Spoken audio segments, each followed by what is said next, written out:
I'm John from Letlive. How's it going? I'm Jeff from Letlive, and this is Anchor Shop TV.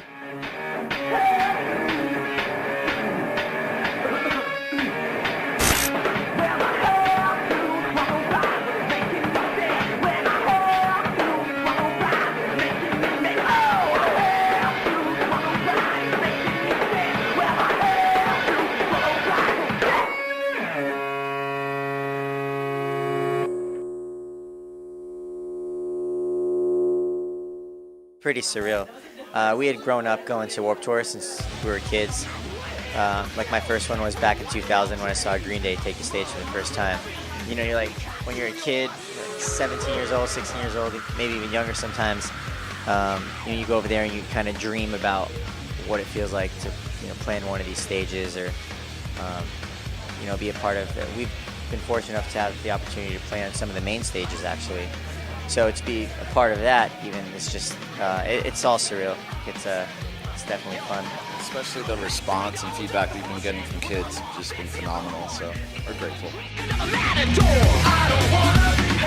Does it put a lot of pressure on us with the new release coming out? Not necessarily.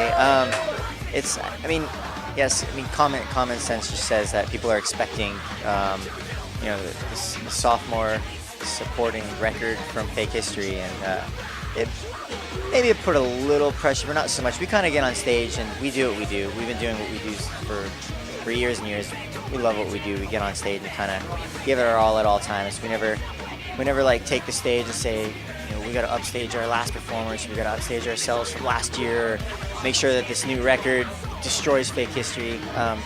Fake History is its own entity in itself, and we love it. It's a great record.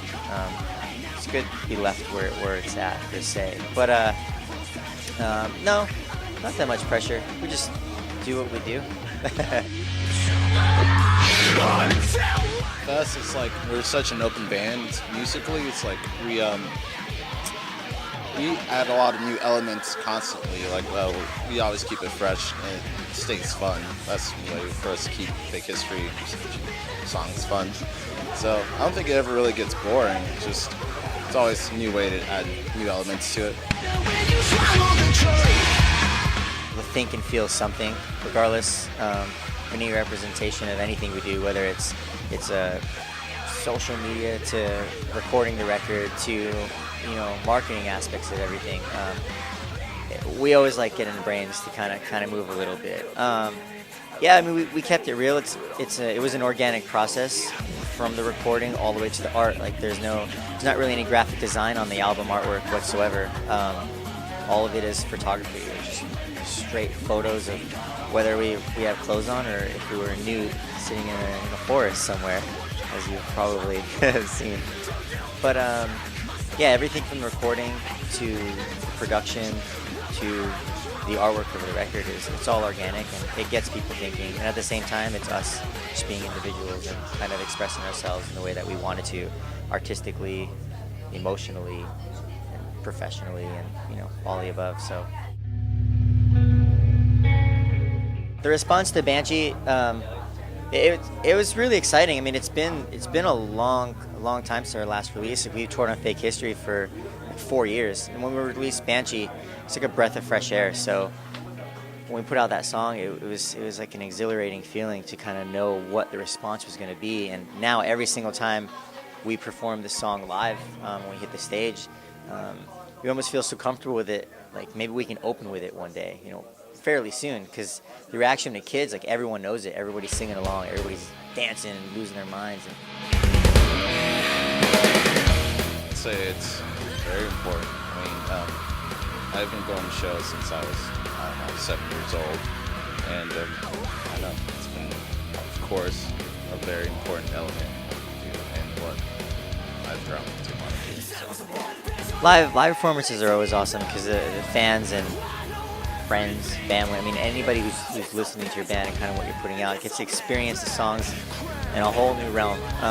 It's one thing to kind of sit down and listen to the tracks. It's one thing to sit down and listen to the tracks on a CD and whatnot, but it's something completely different. It's a whole other experience when people come to the show and kind of experience the light. So we love it.